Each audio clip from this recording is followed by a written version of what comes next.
La France est une nation du Pacifique et donc les moyens français sont amenés à opérer dans tout le Pacifique et on a des accords de défense internationaux qui font qu'on doit régulièrement aller patrouiller, aller surveiller des zones maritimes et c'était le cas pour cette mission où on devait aller surveiller la zone maritime sud-est Pacifique qui est une zone peu fréquentée et ça faisait un moment que les forces françaises n'y étaient pas allées.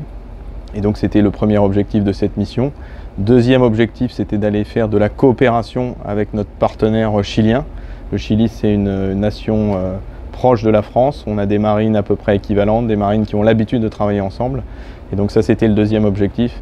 Et le troisième objectif qui nous a conduit à aller là-bas, c'est parce que nous allions à Valparaiso où nous avons été en soutien de la représentation diplomatique française et en soutien des industriels français qui étaient présents à l'occasion d'un salon de l'armement. Un salon qui s'appelle Expo Naval, qui est l'un des plus grands salons d'armement naval d'Amérique du Sud. Et on avait pas mal d'industries françaises qui présentaient des technologies de pointe et nous on était en soutien. On était le seul bâtiment étranger à quai à Valparaiso à ce moment-là et donc on était là aussi pour les supporter. Justement, ça c'est une des caractéristiques d'un bâtiment militaire, c'est qu'un bateau militaire français, c'est un petit bout de France qui se transporte partout autour du monde et quand on se met à quai à Valparaiso, c'est un petit bout de France qui est à Valparaiso et c'est pour ça qu'on met à disposition le bâtiment de l'ambassadeur et l'ambassadeur il peut recevoir, il peut échanger avec les autorités chiliennes à bord. À Valparaiso, on a fait 2 réceptions. La première au profit de l'ambassadeur qui a comme ça pu alimenter son réseau diplomatique au Chili. Il y avait notamment beaucoup d'autorités civiles et militaires chiliennes. Il y avait plusieurs ambassadeurs, notamment d'Allemagne, du Canada. Il y avait aussi le chef d'état-major de la marine chilienne qui était présent. Donc voilà, tout ça, ça permet d'échanger entre autorités. Donc, voilà. La deuxième réception qu'on a faite, c'était au profit des industriels français qui étaient présents. Et donc la direction de ces industriels implantés au Chili et qui exposaient pour Expo Naval était présente. C'est par exemple Naval Group, MBDA, Airbus, enfin toutes ces grandes entreprises qui sont implantées là-bas et qui vendent du matériel à la marine et aux forces chiliennes. Ils étaient contents de voir que les forces françaises étaient là pour les supporter. C'était véritablement du concret.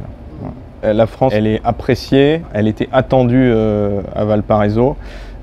Comme partout dans le monde, il y a eu 2 ans où tout s'est un petit peu arrêté avec la pandémie. Et là, c'était l'occasion de renouer des liens. La représentation diplomatique, l'ambassadeur nous attendait pour qu'on les soutienne dans les relations franco-chiliennes. Dès qu'on le peut, dès que la situation sécuritaire, sanitaire le permet, dès que les lycées nous le demandent, on essaie d'ouvrir nos portes parce que c'est important de montrer ce qu'on fait, de montrer que ce petit bout de France, il est là aussi. J'ai rencontré des autorités, comme ça se fait quand on arrive dans un pays, dans un port. Les autorités que j'ai pu rencontrer à Valparaiso, c'est le maire de Valparaiso qui est venu déjeuner à bord. C'est également, comme je vous le disais, le chef d'état-major de la marine du Chili. Et puis j'ai été reçu à bord d'un bâtiment chilien par le chef de l'Armada, donc c'est-à-dire le chef de tous les bâtiments de guerre chiliens, qui voulait échanger pareil avec moi à propos de la coopération avec la France. On a notamment parlé de RIMPAC, comme je vous le parlais, l'exercice qu'on a fait en commun avec notamment les Chiliens au large d'Hawaï. Et le chef de l'Armada voulait remercier la France parce qu'on les a beaucoup aidés à développer la mise en œuvre d'un nouveau matériel qu'on a en commun qui s'appelle la Liaison 22. Et les principaux points forts que je retiens, c'est avant tout cette coopération avec le Chili. Comme je vous le disais, c'est vraiment une nation partenaire. On a l'habitude de travailler avec eux, mais cette habitude, elle doit s'entretenir.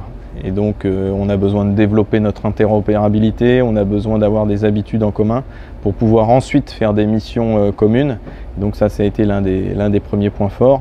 Deuxième point fort, c'est ce que je vous disais, c'est l'escale de Valparaiso avec le rayonnement de la France là-bas. Rayonnement au profit de la diplomatie, rayonnement au profit des industriels. Autre point fort, ça a été notre patrouille dans le Pacifique, puisque l'un des objectifs, c'était d'assurer la surveillance de cette zone du Pacifique, notamment contre la pêche illégale, mais également contre tous les types de trafic illicite qui pourraient s'y produire. Donc ça, c'était important d'être présent pour ça. Et puis dernier point, je dirais de point fort, là peut-être plus anecdotique, mais pour l'équipage, c'est l'échange qu'ils ont pu avoir avec les habitants de l'île de Pâques, avec les habitants du Chili, avec les habitants de Pitcairn. Voilà, c'est forcément des découvertes qui sont gravées dans leur mémoire. Justement, pourquoi Pitcairn en fait? Alors Pitcairn, c'est finalement un territoire britannique, mais qui est vraiment aux portes de la Polynésie française. Et comme le Bougainville l'a fait il y a quelques mois, où après 2 ans de pandémie, la France est repartie pour renouer des contacts avec les îles qu'on appelle les PIX. Et ben nous, notre mission, c'était d'aller renouer un peu avec les habitants de Pitcairn, puisque en fait, les moyens français sont ceux qui voient le plus. Les moyens, ils nous disaient encore que les moyens britanniques, ils les voyaient tous les 10 ou 15 ans. Et donc c'est important de renouer des liens avec cette île qui est certes isolée, mais qui est quand même toute proche de la Polynésie. Vous avez été bien accueillis, vous êtes descendu, vous êtes allé à terre. Oui, on a extrêmement bien accueilli par tous les habitants, donc il n'y a que 40 habitants sur l'île de Pitcairn. Et on a été très bien accueillis, très bien reçus. Tout le monde nous attendait sur le quai dès notre arrivée. Et ensuite, on en a profité pour partager un déjeuner commun où il y a pu y avoir des échanges entre l'équipage et les résidents.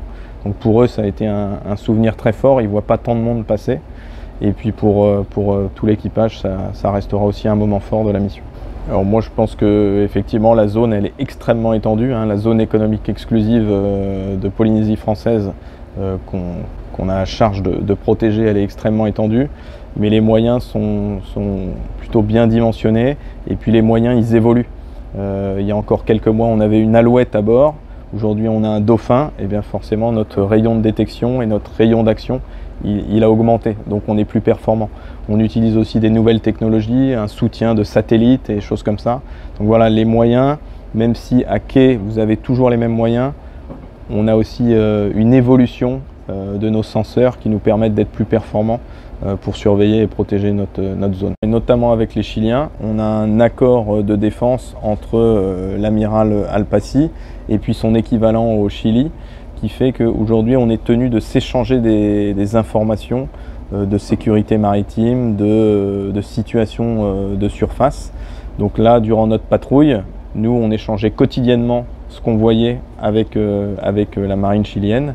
Et de la même façon, quand le bâtiment chilien navigue dans la zone économique exclusive de Polynésie française ou dans nos approches, il nous transmet aussi ces situations. Donc comme on disait tout à l'heure, les zones sont extrêmement étendues et parfois on se dit est-ce que nos moyens sont suffisants? Ben là on mutualise les moyens et donc on est plus performant. Quand la prochaine mission est où? Alors la prochaine mission, elle est prévue au premier semestre 2023.